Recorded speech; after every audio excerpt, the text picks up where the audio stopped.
Have you ever wondered about the very beginning of everything? Not just our world, but existence itself. Today we're embarking on a journey into the heart of an ancient mystery, a quest for what some might call divine knowledge. Our guide is an extraordinary object, an archaic manuscript.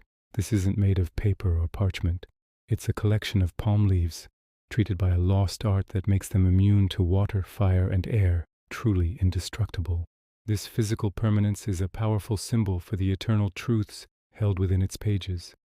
As we open it, we don't find words as we know them. Instead, we see a series of profound geometric symbols, a visual language that describes the genesis of the cosmos. On the very first page, we're met with a stark, powerful image, an immaculate white disk set against a deep, dull black background. This, the manuscript tells us, is the universe in eternity.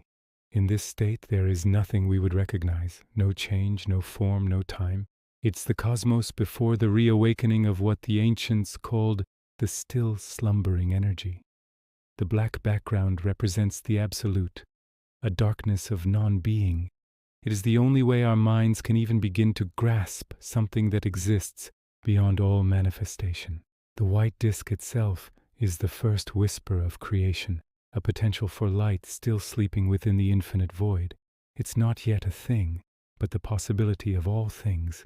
Now, as we turn the page, the symbol subtly changes, and this changes everything. The same white disk now has a single point at its very center.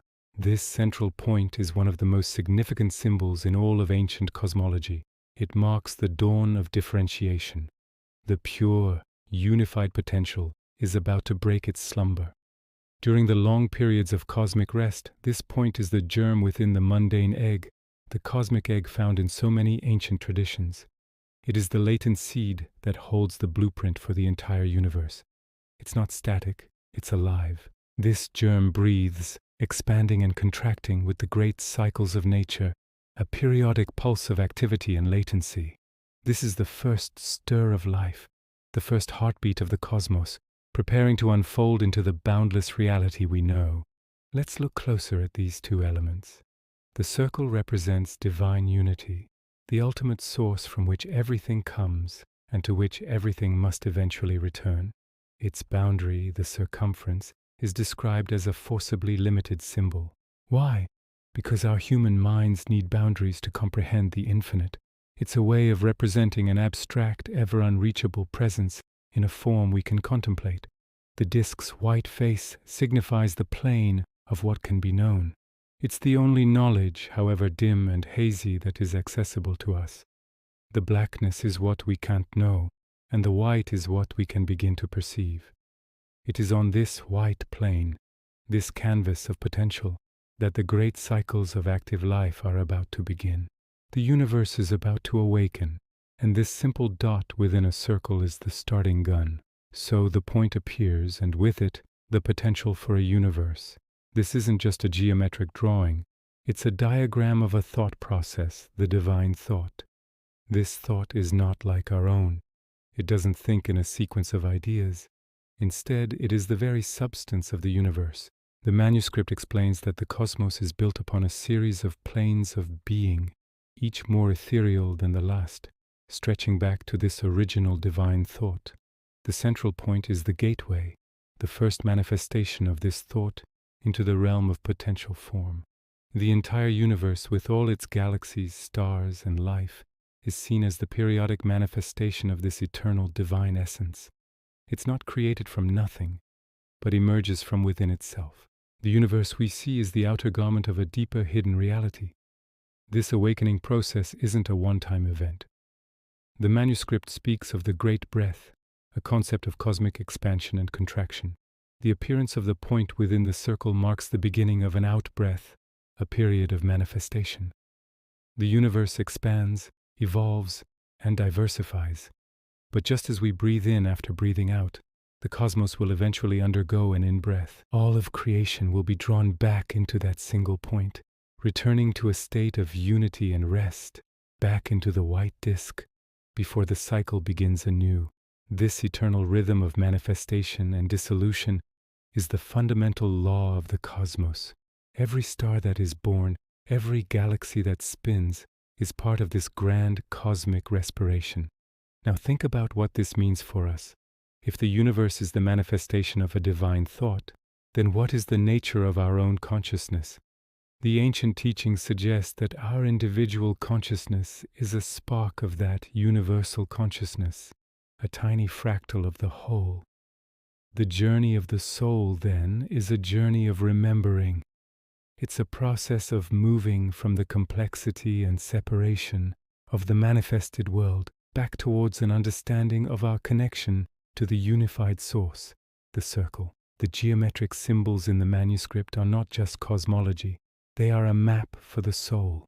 They show us where we came from and where we are ultimately going. The next stage in this unfolding genesis is when the point extends to become a diameter, dividing the circle in two.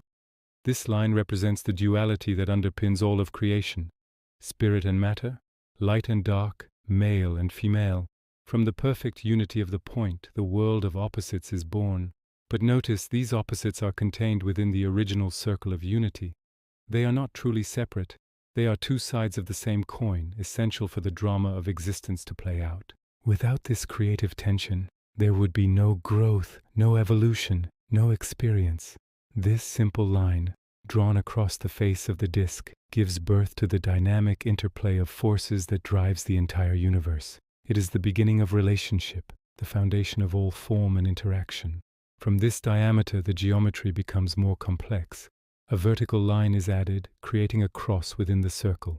This is the mundane cross, a symbol of humanity and manifested life on earth. It represents the four cardinal directions, the four seasons, the four elements. It is the framework of the physical world.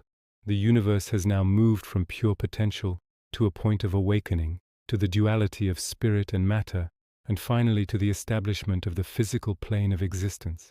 Each symbol builds upon the last, a logical and beautiful progression from the abstract to the concrete. The manuscript is showing us step by step how the infinite and unknowable source translates itself into the world we can see, touch, and experience. As we conclude this first part of our journey, let's pause and reflect on this incredible vision of creation. It begins not with a violent explosion, but with a silent, graceful unfolding of geometric principles, like a flower blooming in slow motion. The Archaic Manuscript presents a universe that is intelligent, alive, and profoundly unified. It suggests that everything, from the grandest galaxy to the smallest particle, is interconnected and part of a single divine plan. The symbols are a language that speaks directly to a deeper part of ourselves, bypassing the rational mind to touch the soul. They invite us to see the world not as a random collection of objects, but as a sacred text, filled with meaning and purpose. This is just the beginning of what the manuscript has to reveal. Thank you for joining me on this exploration into the architecture of eternity. The mysteries are deep, and we've only just scratched the surface. If you found this journey as fascinating as I do, make sure to like, subscribe, and hit the bell so you don't miss part 2, where we will delve even deeper into the unfolding symbols of creation. Until next time, keep asking the big questions.